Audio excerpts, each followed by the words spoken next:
right, ladies and gentlemen, welcome back to another edition of the Black Music Month 30 here on the Chris Stevens Writes YouTube channel. Today is Friday, and as you can see, I am prepared for the occasion because it is the Purple One's birthday, and I am pleased to be joined by a friend of mine, a fellow writer, a yoga.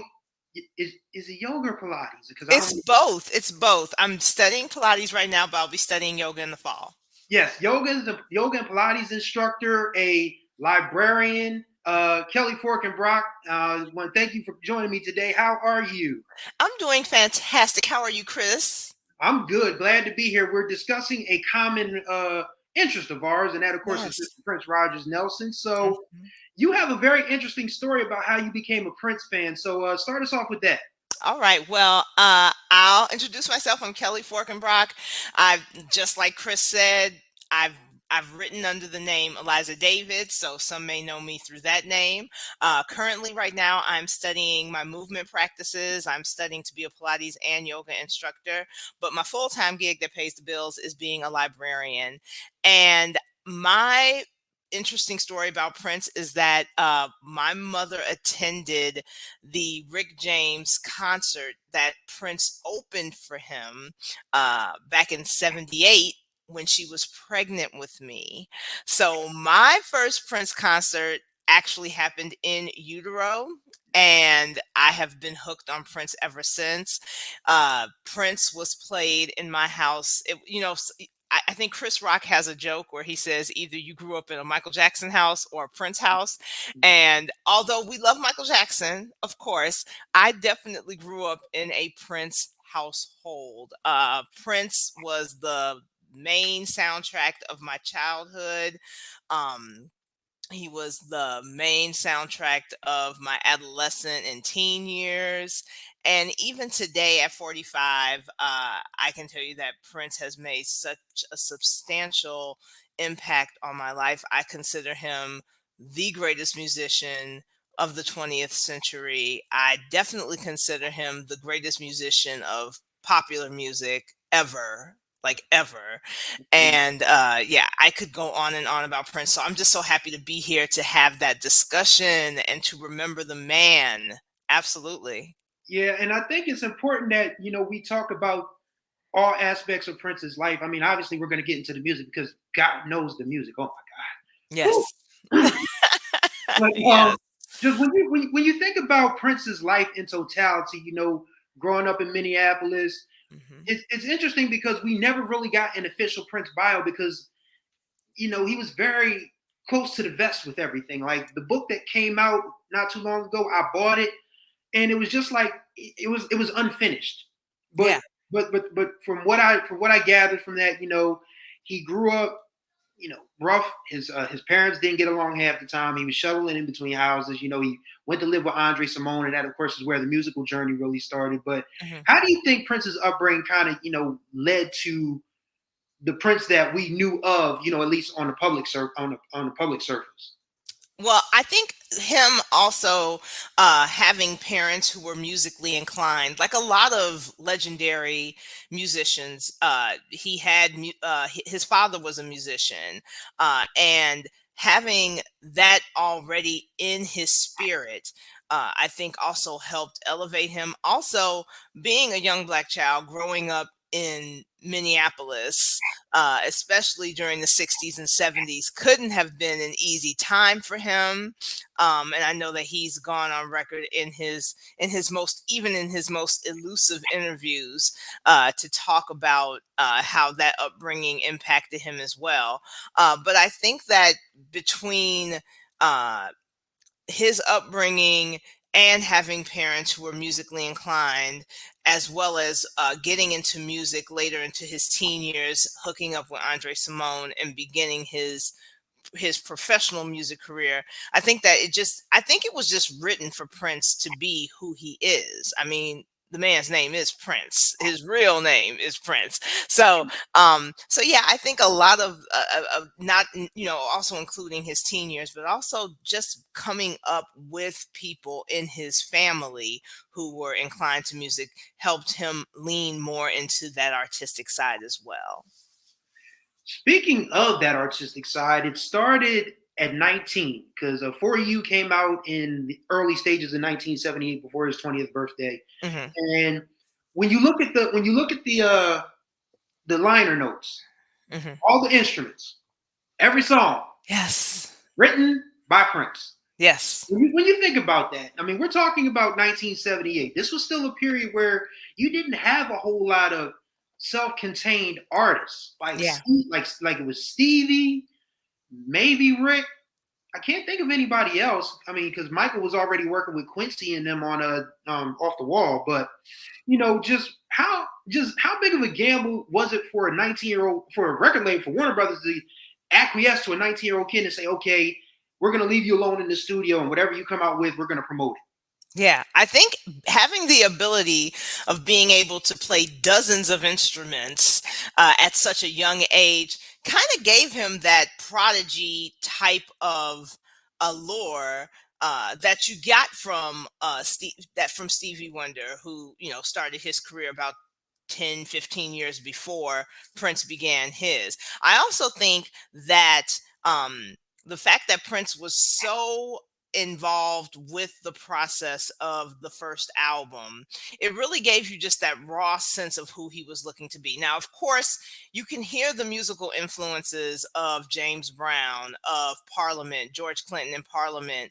in those early works. You can absolutely hear those influences, but it was clear from the jump that Prince was trying to find his own lane for sure.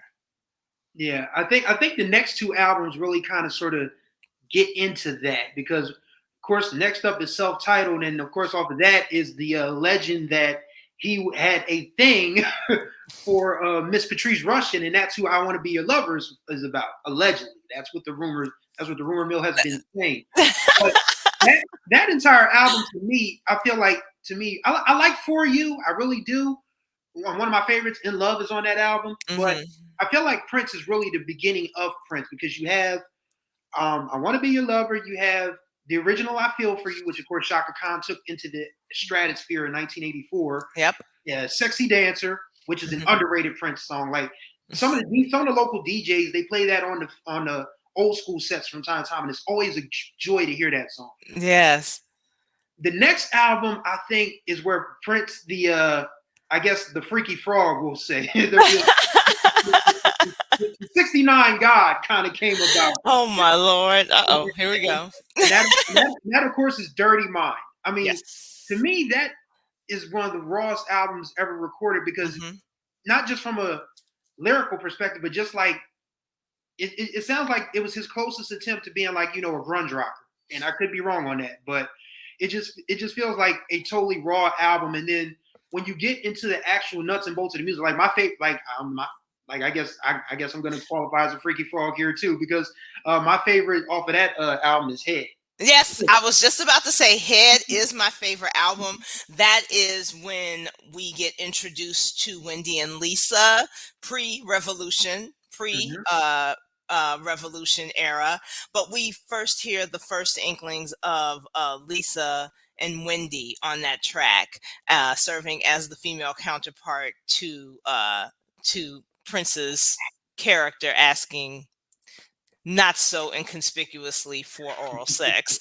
I think that another great tune off of that was When You Were Mine, Mhm. which was remade, another remake that Cyndi Lauper remade for her She's So Unusual album that came out in '85, so just a few years after that. But yeah, I love that too. I know that, and then there's, Sister, which is a little suspect. It's some, and this is when we talk about Prince, the good, the bad, and the ugly. Like, these are the Mhm. types of things we have to talk about. And I mean, he's not the first artist to write about underage girls or write about them in that manner. I mean, you have Chuck Berry, James Brown, all of them have done it. But I think that from the Dirty Mind album, I love Head.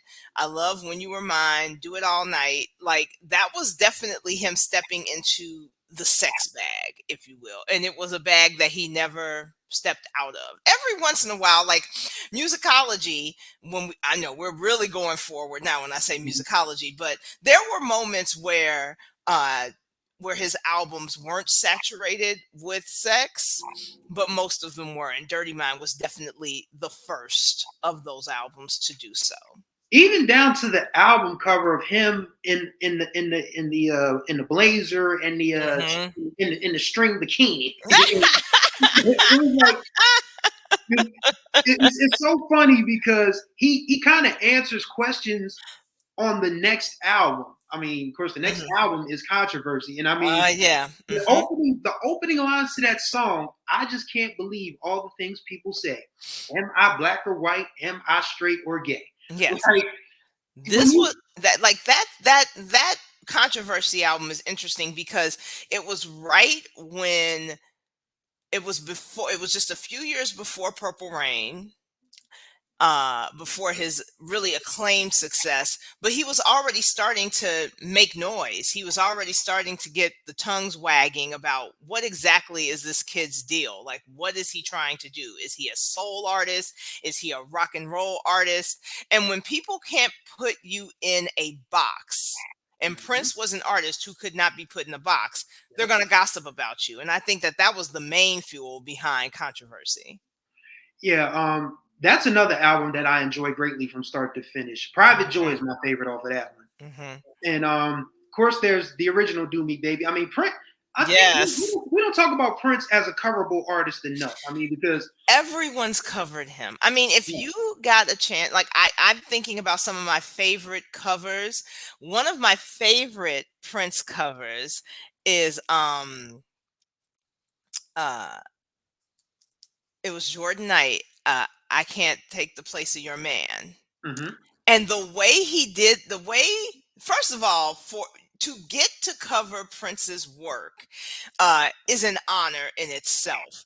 But yeah, the fact that he took that sped up song and Jordan Knight slowed it down, and for the young people out there, Jordan Knight was a former member of New Kids on the Block, an '80s boy band. For those who are 30 and younger, uh, that's who Jordan Knight is. yeah. And he did remake I Can Never Take the Place of Your Man.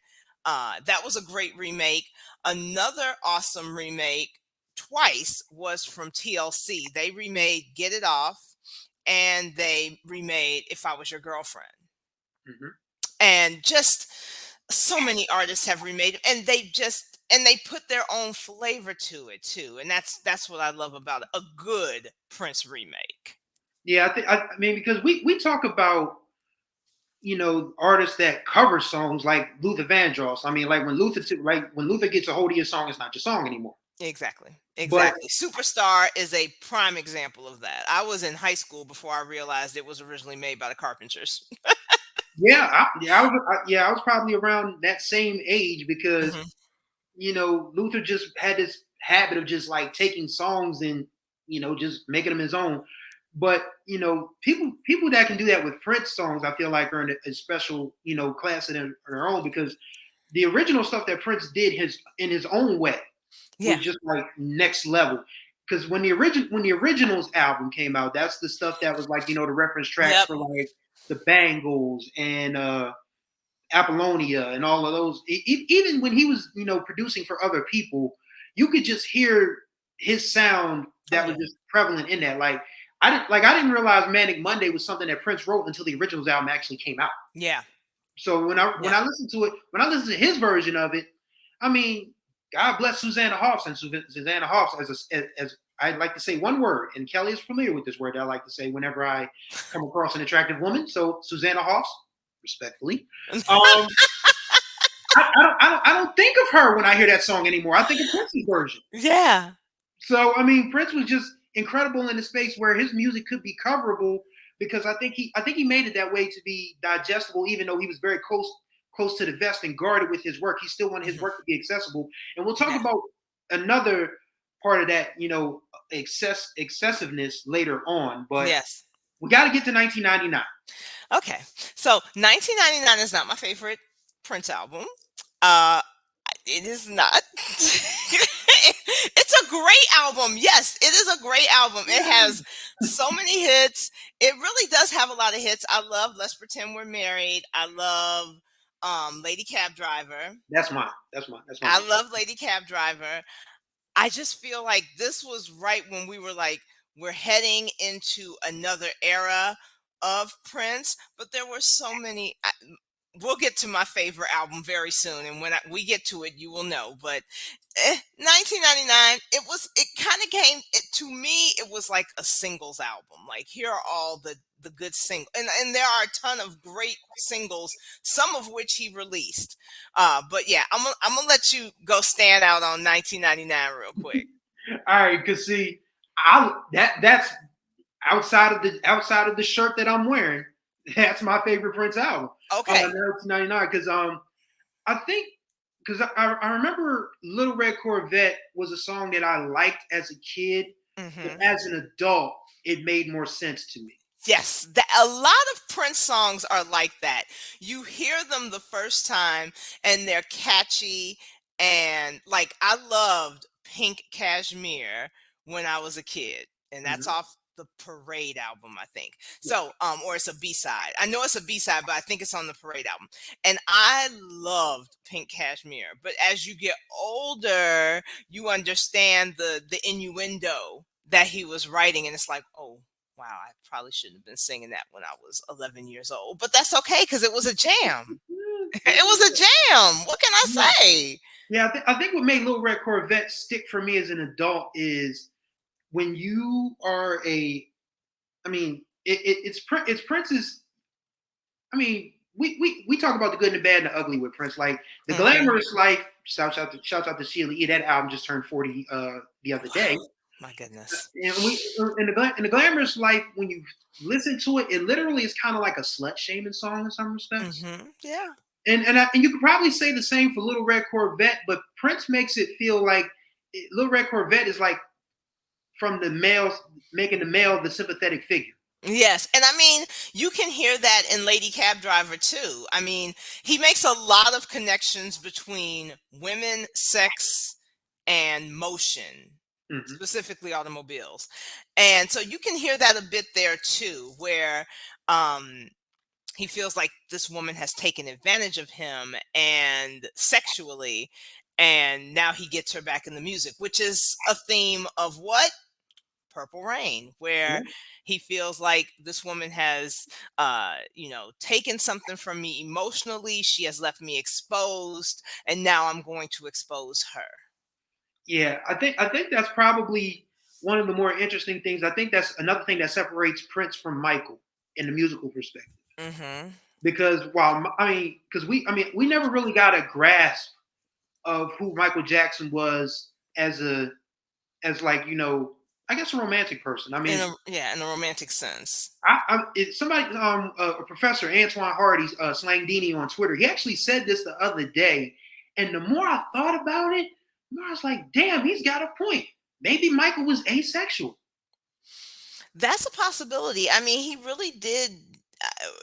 We're veering to Michael Jackson territory, but he really did not rely on the sexual stuff. I mean, the I think probably the most romantic song he ever did was "I Like Human Nature" because it just sounds like romance, and "Lady in My Life," as well as I just can't stop loving you. But I think Michael was someone who didn't really lean into the romantic stuff, and so him being asexual, aromantic, it it definitely sticks. Yes, I agree.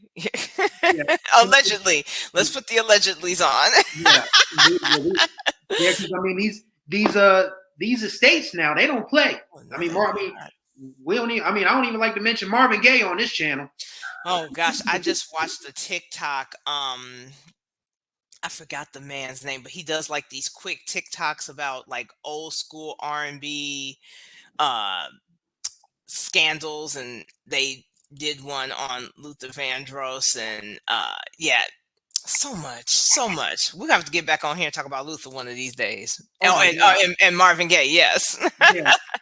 Yeah, but yeah, coming back to Prince and Purple Rain, this is where he becomes the star. Like Correct. the actual movie itself is released on June 25th, 1984. So we're actually less than 3 weeks away from the 40th anniversary of that album, of that Woo-hoo. movie actually coming out. I really hope it's on stream somewhere. If not, I'll just find it and watch it the day of. But Yeah. just to run it back, I mean, when you think about what went into the making of not just the movie but the album, like this was a really calculated gamble because yes, Prince was popular, but this was still the same time where Mike was running the charts with Beat It. I mean with Thriller, excuse me. Beat It is my favorite song from Thriller, but Thriller, the entire album Hmm. was just like from the end of 1982 to I guess the end of 1984, pretty much 2 years. Yeah. And that's one thing that we miss as old school music fans is when albums used to be able to have a cycle. Yeah. Now But it's you like don't get a cycle anymore. You don't even get a cycle with movies anymore. We went to nope. go see Mad Max Furiosa when it came out, what, 2 weeks ago? And last week we saw that it was on Blu-ray. It's like, do people even go to the movies anymore? So yeah, we're really getting out of that age where we can really enjoy an album.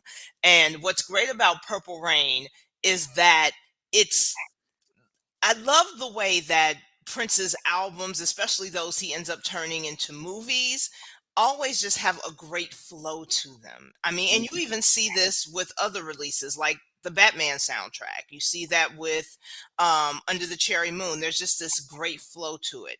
What I loved most about Purple Rain, honestly, wasn't Prince himself. It was really Morris Day. I continue to be a Morris Day fan to this day. I love me some Morris E. Day. I loved his character. And what I loved about the Purple Rain soundtrack is that Prince gave space to Morris Day in the time to also put their music out because this was really, even though so this was Ice Cream Castles was in Mhm. 87, 86, something like that. But so this was Morris Day in the times after their debut. This was their time to really shine, and he gave them that exposure through the Purple Rain soundtrack and the movie. Yeah, because when you think about it, the time it really started to bubble up the previous year with 7779311, which is still Hmm. one of the greatest songs Just of the a early wonderful 80s. song. It's Yes. crazy to think about because when you listen to the song, it's obviously Prince on all the production. Yeah. Morris Green, From the opening guitar riff, from the opening bass. Yes. that bass line is allegedly the one bass line that bassists of note cannot replicate, which is absolutely insane when you think about it. Because there have been some great bassists to come along the line. When you think about Larry Graham, James Jamerson, Hmm. Anthony Jackson, Louis Johnson, and of Hmm. course Terry Lewis, Hmm. who was playing bass at the time before Prince fired him and Jam for doing the SOS band stuff. But that's another episode. Yes, it but is. but but yeah, you hear Morris say Terry at the end of 779311. Hmm. There goes that bum, bum, bum, bum, bum, bum. Boom, boom, boom, boom. Yes. And it's not even Terry playing it; it's Prince. So Hmm. it's like Prince, did when you think about that, being not being that good of a bass player that some of the greats can't even replicate a simple bass line from a. I won't call 7779311 a throwaway song, but I mean it is. I Right. mean it doesn't. I mean it's not high up in the Prince catalog, I would say, because obviously it Yeah. belongs to the time, but it's obviously Prince produced it. But Hmm. the Purple Rain album, I think that there's so many interesting moments on that album. Like even from the not just from the music, but just from like just the randomness of certain things. Like Wendy, yes, is the water warm? Yes, Yes, Lisa. Wendy. Yes. Yeah, Yes, like Lisa. just the random things like that. Like obviously Prince was very serious about his music, but at the same time he didn't mind fooling around with it. Oh yeah. And So people, and unfortunately I've never, other than the one I attended in utero, I've never had a chance to I never had a chance to see Prince live in concert. But from what I understand from people who have, he was very playful on stage as well, especially with his fellow musicians. yeah, I missed that opportunity too. But thanks to the wonder of social media, there are people that post things like Prince is unserious, and then you'll see him doing things like Yes. roasting his keyboardist on stage, talking about his sneakers and all this other stuff. And it's like I wish we had got to see that side of Prince while he was still with us. But Yes. when you think of, I guess when you think about the era he grew up in, because I mean, Michael was very private like that. I mean, the only way Yeah. we found out that Stevie had all them kids because one day he just showed up to an award show and like, these are my kids. Yeah, I think that in the 80s, once we were starting to get into like that paparazzi era where we Hmm. started, I think that's when we started having like this insane attachment to celebrity and wanting to be, aware of what was going on in celebrity lives. We still have it here 40 years later. I think that in the 80s, however, it was very much not about black musicians. So, that racism ended up being a bit of a benefit to black celebrities because nobody was in their business because they were too busy worrying about the Tom Cruises and the Chers of the world, especially in the 80s. It was all about Cher and the Bagel Boy and all the men she was dating, and then Tom Cruise just Tom Cruising. Um, but yeah, so I think that there was kind of like an advantage to that where they could be private because nobody was looking. Right. Hmm. And I think that's probably why we still really don't have an answer about Luther. Yeah, we're really gonna have to do a Luther episode. I think so. Yeah, Absolutely. invite me Yeah, back for that for sure.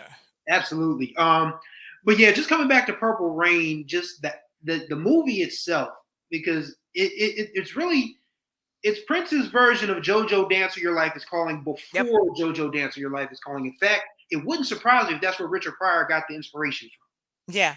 I think that first of all, him not even having a name in the movie, his name is the kid. Yeah. And that is how the club manager refers to him as. He does not have a formal name. Um, that whole trajectory, I feel like it was semi autobiographical to an extent. I mean, I feel like when you make a movie like that, you can't help but insert a part of you in it, especially if you're doing the writing, the producing, and the music. If you're Mhm. doing all that, you are putting pieces of yourself in that story. But I think what's great about Purple Rain, the movie, is that it rode the balance between being a drama and a musical, like a musical in the purest sense, where for every heightened emotional scene, you had music to accompany it. Yes. And I think that that's what was very great about Purple Rain. Another great thing about Purple Rain, the movie, are the scenes from In the Club, where it's shooting looking right at the stage, so you kind of feel like you're in a concert, and you see that again in Sign of the Times, which, spoiler alert, is my favorite Prince album, which we'll be getting to in about two or three more albums. So Yeah. yes. Yeah. So I mean, that's the. I mean, if you had to make me pick a Goat Prince album, that's the one. But yeah, we got to go to Around the World in In a around the world, day. around the world in a day, and it's so funny because he dropped Purple Rain just as quick as it started. Like Hmm. like Yep. we just complained about not having a cycle, and Prince said, "To hell with a Purple Rain cycle. I got something else for y'all." Yeah. And of course, there's Around the World in a Day, and of course, the one off of that album is Pop Life. Like I Yes. don't know, Yes. like I don't know how we missed that as like a top five Prince song. I mean, It's so a lot of good. people. I mean, And a the lot of and the album version of the song, when it starts to fade out and you hear the fighting in the background, he has like this whole cacophony of like throwing things and just the artistic nature of it. And I remember this album in particular because my mother had the album. She had all of Prince's albums. And I remember opening it up as a kid. And if anyone's ever seen the cover of Around the World in a Day, it's very colorful. Mhm. It's almost collage like in the way that it's designed. And then when you open the album, you've got all the lyrics because, of course, Prince included all the lyrics for his albums. But underneath that layout, there's still that overlay of this cartoon world. And I think one of my favorite songs from the Around the World in a Day album, of course, is Paisley Park. That was the song that I played at least two dozen times in a row on the day that he died, because um Paisley Park, I think when you listen to the lyrics, that was Prince's idea of a utopia, which is why, he named his label Paisley Park. Paisley Park is still standing in Minneapolis. If you haven't had a chance to visit Paisley Park in Minneapolis, please, please, please go. I I beg of want you. to go. My mother and I went there 4 years ago, Mm. after the pandemic, and it was the first thing we did when were allowed to go outside, and it was a wonderful experience to be in the studio where epic albums were recorded, where other epic artists also recorded. Was just mind-blowing. But Paisley Park is a great song. I also love Raspberry Beret, but I like the Raspberry Beret version on the Prince Hits collection, because that is the extended version of Raspberry Beret where he coughs on the mic. He coughs twice on the mic, both at the beginning and at the end. And I don't know why. I love anytime an artist is human on the mic, but especially Prince, because as we've said several times, he's so guarded that this unrefined version of Raspberry Beret is my favorite. But it originated from this album. Yeah, I think what I liked about Raspberry Beret is the spoken word parts in there. When he's like, talking about taking her down by Old Man Johnson's farm, and she asks if I had plans to do her any harm. He sounds just like Jimi Hendrix. Yeah. And Yeah. and Hendrix was one of his closest influences. So it's like he's Mhm. paying tribute to Jimi Hendrix in a way, because Jimmy had Electric Ladyland. Yeah. He had Purple Haze. Mhm. And of course, we know Prince as the purple one. Yes. And So even the structuring of Raspberry Beret, where again it goes back to what we were talking about with Lil Red Corvette, where he's talking about this woman who is not very bright, but uh but is someone that he's absolutely interested in having sex with anyway. As she walks in through the outdoor. mhm. And And so then, yeah, done that, got the T-shirt. yes, okay. But he also has a way of making these female characters that he creates in these songs, like Raspberry Beret, very endearing. So he kind of walks that balance where, yeah, he might not be talking about her in the most respectful way, but he is giving to her uh, a personality. He's giving her a little bit of substance in a song that may not be the most respectful of the person he's speaking about. Yeah, I think it's interesting when you think of, when we talk about personality and things, because just getting all. I mean, this is going to be a brief tangent. I'm going to try and make it as brief as possible, because we're Mhm. we're in a weird space here in 2024 where men have absolutely lost the plot. Yes, they have. And I mean, there are so many of us who complain about what we're not or what we think women want. Mhm. And here we have a 5'2" guy who, you know, he had to wear. I mean, he had to wear platforms, for crying out loud. Just and there are. I mean, his Rolodex is undefeated. Yeah. This is a dude who literally. I mean, yeah. I mean, he had his ways about him. He was like this really strange, guarded musician, but apparently he could make anybody feel comfortable, and that includes Kim Basinger, for crying out loud. I Oh mean, boy. I mean, Yes.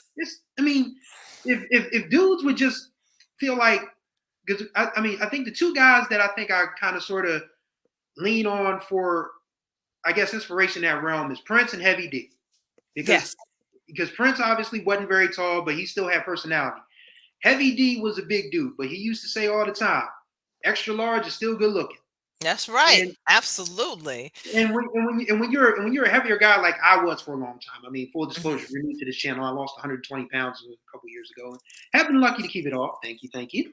And just trying to be one with yourself. And Prince, was one with himself. Like, he knew who he was, Mhm. and he didn't care. And because he was confident enough in himself that he didn't let 5'2" stop him from you know I guess Kim Basinger, probably Apollonia. I don't want to put that. I don't want to cast We'll aspersions just on. sprinkle the allegedlys. Yes, the allegedly. Allegedly Kim Basinger, allegedly Apollonia, maybe Sheila E. I don't know, but Well, Sheila E. did admit that they had a romantic relationship, so we'll go ahead and say, yep, Sheila E. Mhm. okay. So yeah, I mean that's not a bad holy trinity if we're being No, very no, honest. it's not. So, I mean, but yeah, get back to the point. Is that Prince? was just this person who knew who he was, and he was able to make people feel comfortable. And that's why, I feel like he was a special person, not just in the musical space, but just as a human being, because so many guys today have just freaked out and lost the plot because women have drawn a line in the sand. Mm-hmm. There are guys, like, I feel like guys back then would shine now. Like, I feel like, guys like Prince, guys like Marlon Brando, guys like Paul Newman, guys like, Yeah, you that know, throwback. Barry White. And Barry White was 400 pounds most of his life. But all That he is had to do was, true. but all he had to do was open his mouth. That's it. Yeah, sure. Yes. I swear to God, I tell people this all the time.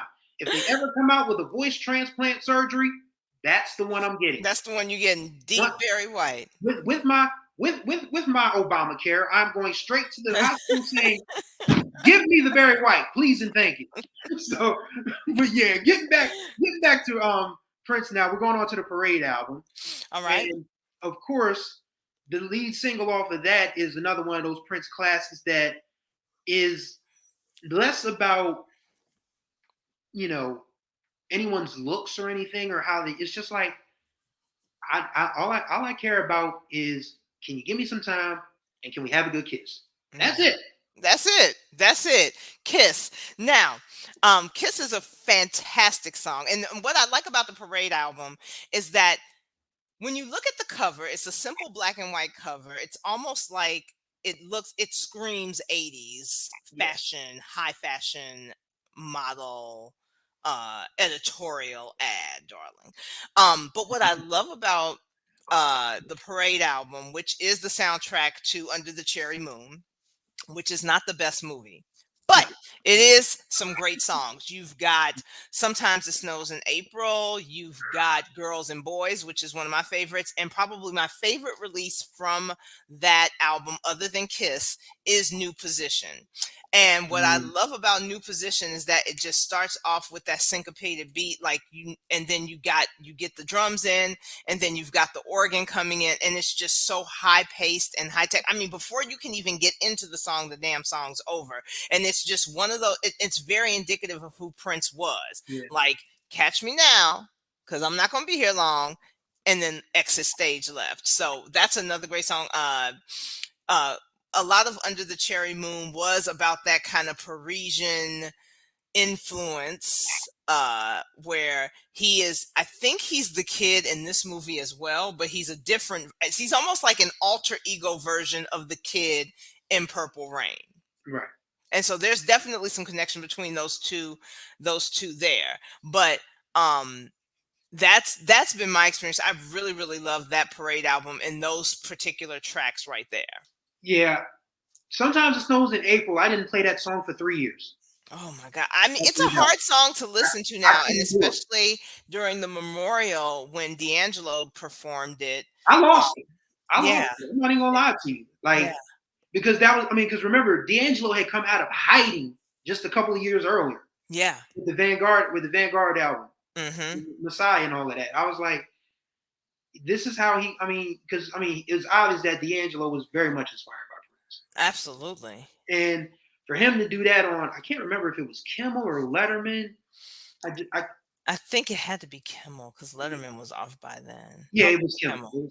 Yeah, but having him put Prince's name where Tracy's name was, it was like, yeah, I can't do it.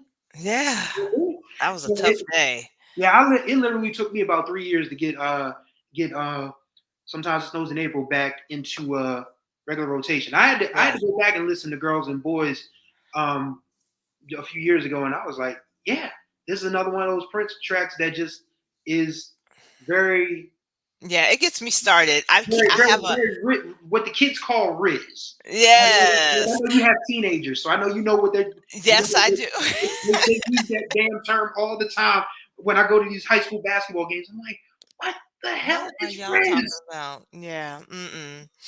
But yeah, Parade, fantastic album. I absolutely love it. Now we get to the main event. Dun, dun, dun.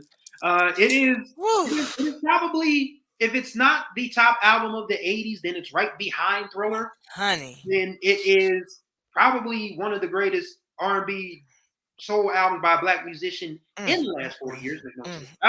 We are talking about Sign of the Times. Yes, and it's funny Whew. because That's my that's song. another album where the lyrics really hit. I mean, Sign of the Times. I mean, the song itself, even at 12 years old, when I really first started getting into it, Mm-hmm. I was like, yeah, he's talking about some deep stuff here. But I think the song that finally made sense to me as an adult was "If I Was Your Girlfriend," because Yeah. because a lot of people thought Prince was just being weird on that song, and in some respects he was, because it's the Camille voice. I Right. mean, if you're not familiar, Prince had a few alter egos. There was Jamie Yes. Starr, there was Camille. Yeah, I mean, there was Christopher, there was the kid, and Mm-hmm. yeah, that's his Camille voice on "If I Was Your Girlfriend." Yes. And a lot of people, and if people just thought, oh wow, he's doing that gender bending thing again. No, this is a song about a jealous man. It is. It's about a man who he wants the same kind of emotional commitment that his woman has with her besties. Yes, That is what that is about. And it moves so effortlessly in the album, because I feel like the whole album, when he's not talking about, sign of the times, what's going on in the world, current events, you look at something like Slow Love, Housequake, Starfish and Coffee is more of a social song too, but hmm like Slow Love, oh my gosh. Like I love to listen. I love the movie. The movie is basically a concert movie with some excerpts where it kind of delves off, like, you got the look, so we get a little bit of that in Sign of the Times. But what makes Sign of the Times stand out for me is definitely uh just the way he brings the social aspects as well as the sexy stuff. right. It's just an effortless blend of those two things. Songs like Starfish and Coffee, songs like the Ballad of Dorothy Parker, where he's bringing to mind women in a social sense, but then he's also sexualizing them in songs like Slow Love, Hot Thing, in that way as well. So he just does this great mix of like objectifying women, but also praising and adoring and bowing at the hem of the garment of women as well. He just does it so effortlessly. And Sign of the Times is a great example of those two aspects in one album. Yeah, it's very much that I don't want to say contradictory. There's another word I'm looking for here that's going to escape me, and I'm probably going to remember it after we're done recording. I'm going to be mad at myself about it. But, I mean, like you said, he straddles that line very well, because "You Got the Look" is just absolute rock star hedonism. Shouts out to Shinny Yes. Houston for her part on that song. Shout out. Those two absolutely just connected in a space that you only get once in a while. Like, it's rare that, I mean, well, did Prince write Sugar Walls for her? I, It sounds like a Prince song. Yeah, so I'll give Prince credit for that. And again, if I'm wrong at the end, but yeah, and then of course, Hot Thing is a Prince song that I enjoyed the most, just from the instrumentation of it, because I don't know if that's a guitar or a keyboard where it's like, it almost sounds like a ghost tune of some sort. And I just Googled, and yes, Prince did write Sugar Walls. Okay, all right, so there you go. There you go. No editing necessary. No editing necessary. Thank goodness. But yeah, Hot Thing, just from an instrumental standpoint, is just Hmm. like one of my favorite Prince songs, because it's late '80s without being derivative. Because this was Yeah. around the I'm like time. bopping to it in my head now because I just love that album so much. Oh, good Yeah, stuff. it's around the time that New Jack Swing started to bubble up just a Hmm. little bit. And Prince, to his credit, really, I don't want to say he resisted trends, but he stayed true to himself, is what I'll say. Yeah, I agree. Well, I mean, I guess if we got to talk about the Tony M era, we can, but uh, oh my God. You know what's so funny? Really quickly, skipping around real quick, just to the Love Symbol album. Okay, let's talk And about that. Because uh, I mean, my, what na- did my, we name, have my name is before Prince. then? Well, we had Diamonds and Pearls. Yeah. But let's get to Love Symbol, because this was a significant shift, probably the most significant shift in Prince's career. And this is when his battle with Warner Brothers began. Yeah. So if you guys aren't familiar, if you're like Kelly said, 30 or under, Mm-hmm. Prince was signed to Warner Brothers under one of these, because record label around the same time that the Love Symbol album came out, a Tribe Called Quest had a song called "Check the Rhyme," and of course our good friend Q-Tip said, "Industry rule number 4080: record company people are shady." Mm-hmm. So Prince was trying to get out from underneath of the Warner Brothers thing, and he went as far as to writing the word slave on his face. And, Yes. be- and because his name, even though Prince is his given name, Warner Brothers wouldn't let him release, any music anywhere else. So what did he do? He changed his name to an unpronounceable symbol that combined both the male and the female. If you've ever seen, like, you've been in the doctor's office before. People, I would hope you have. What the male symbol looks like and the female symbol looks like.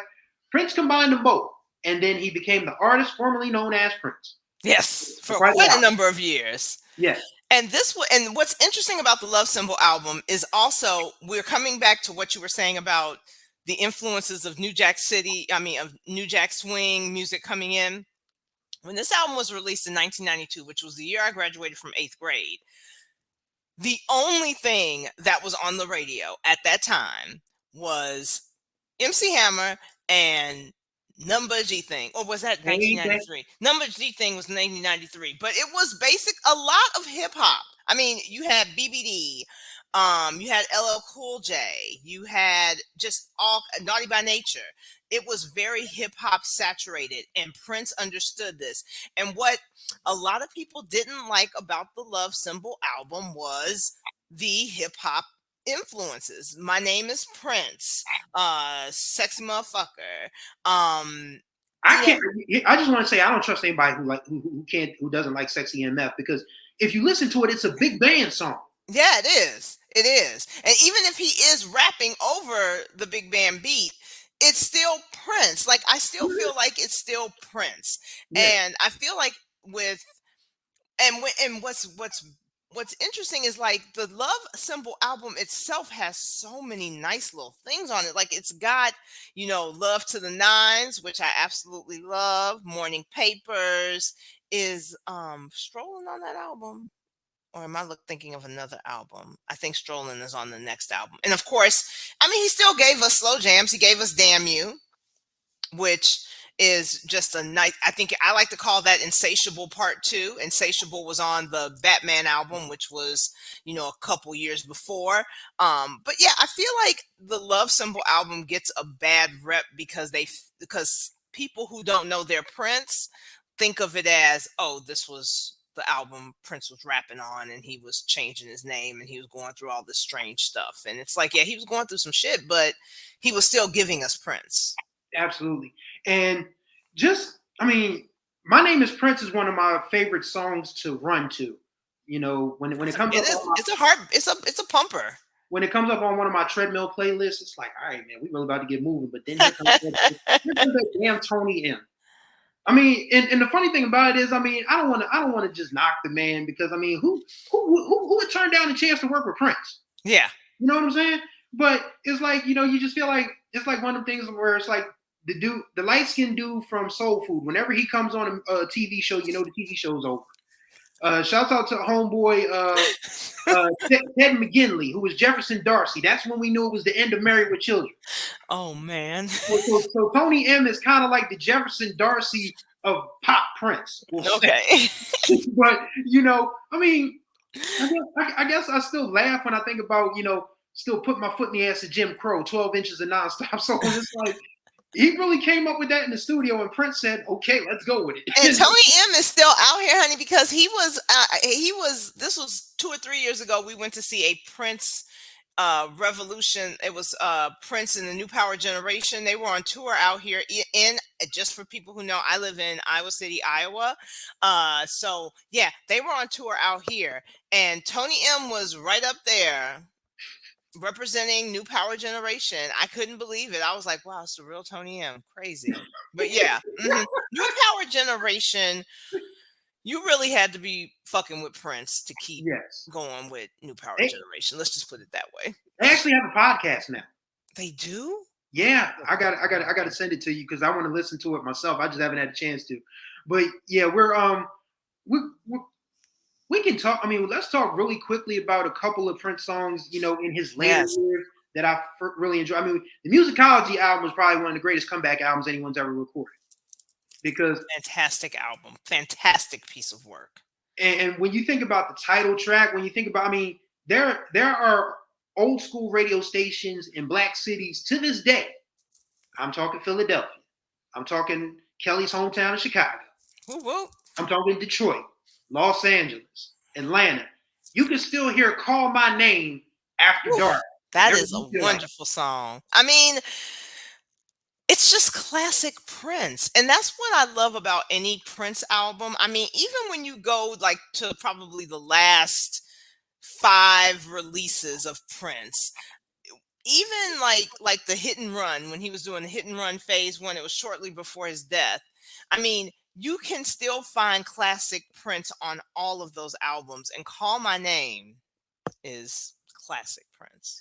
yeah. Classic. And the last song I want to talk about, and this is I think it was the last time that Prince really broke through nationally in a I guess in a pop space was the Hmm. 3121 album. That of Hmm. course is Black Sweat all day Yes. long.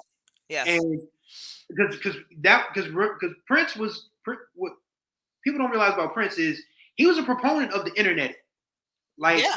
he would release albums through the internet after he had finally extrapolated himself from Warner Brothers. Yes. Everything Finally. yeah, he would do things like host chats and release projects there. And he released 3121 because I'll never forget it. This was back in the days when we were downloading music and you would always hear every 3 or 4 songs you hear AOL Music first listen. So Prince would absolutely. So Prince partnered with AOL Music for the release of Black Sweat, Hmm. and Yeah. I think I still have my MP3 with AOL Music first listen, and you better take your woman and hide, like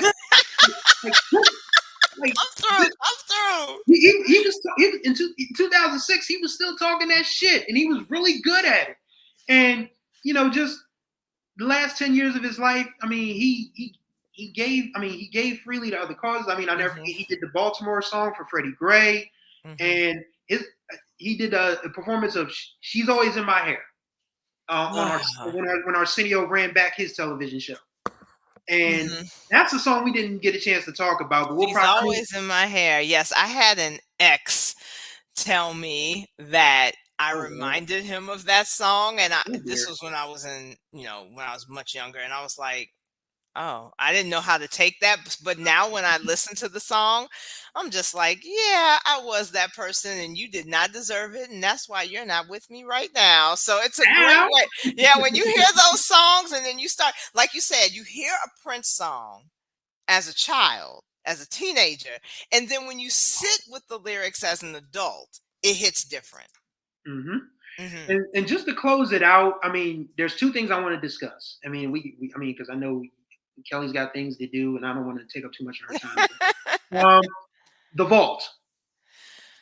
Okay. I, I talk about this. I feel so weird about this because I mean we've seen Prince's estate release things, after his death, and I always feel like it's very conflicting for me Yeah. that because Like, is it a money grab? Is it genuine? Is this what Prince would want? right. And I think that would Prince want and I had that question too when I visited Paisley Park, but would Prince really want his home turned into like a museum? I don't know. I will say that when you go into Paisley Park, they make it very clear that the second floor is off limits because that was his actual living space area. And then the bottom floor is where all the production happened. So you're not like look when you go to Paisley Park, you're not going to be looking in like Prince's old bedroom. There's a replica of his office on the first floor where all people are allowed to come to, but you're not going to be looking in like Prince's bedroom or anything like that. phones, and you cannot use any phones. There's no phone. They confiscate your phone at the door. So, and so I think about that, like, would Prince really want this? I think moreover, Prince would still want people to listen to his music, to hear the message in the music, and to still listen to music in general, specifically black music. Yeah, Um, so I think if the means justifies the ends, then fine.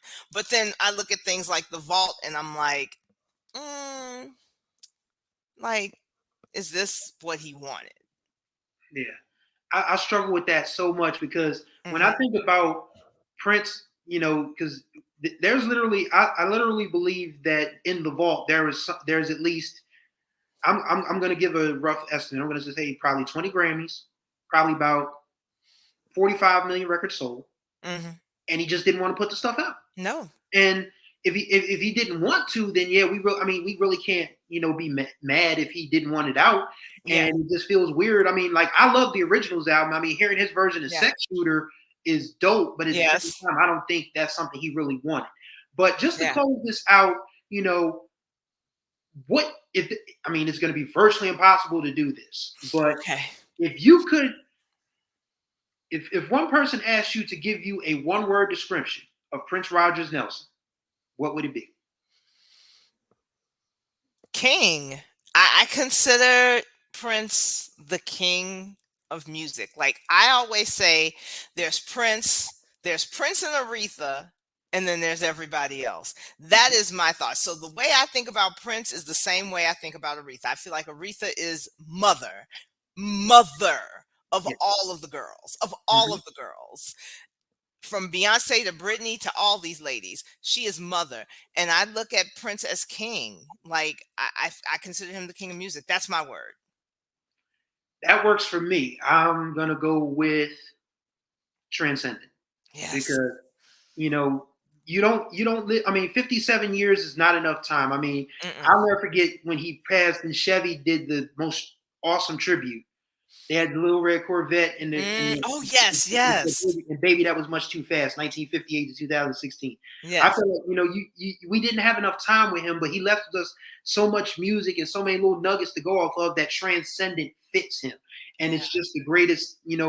To be in the same timeline as Prince, even though we never really officially met him, we never went to. Well, Kelly went to concerts in utero. Hmm. I went to concerts in my dreams, but we still existed on the same timeline that Prince was putting out Yeah. music. Quite frankly, that's good enough for me. Absolutely. So, ladies and gentlemen, matter of fact, before I get out of here, tell the people where they can find you if you want to be found on social media. Absolutely. You can find me at two places on Instagram, but I prefer that you go to Goddess Grounded. That is my movement and wellness brand.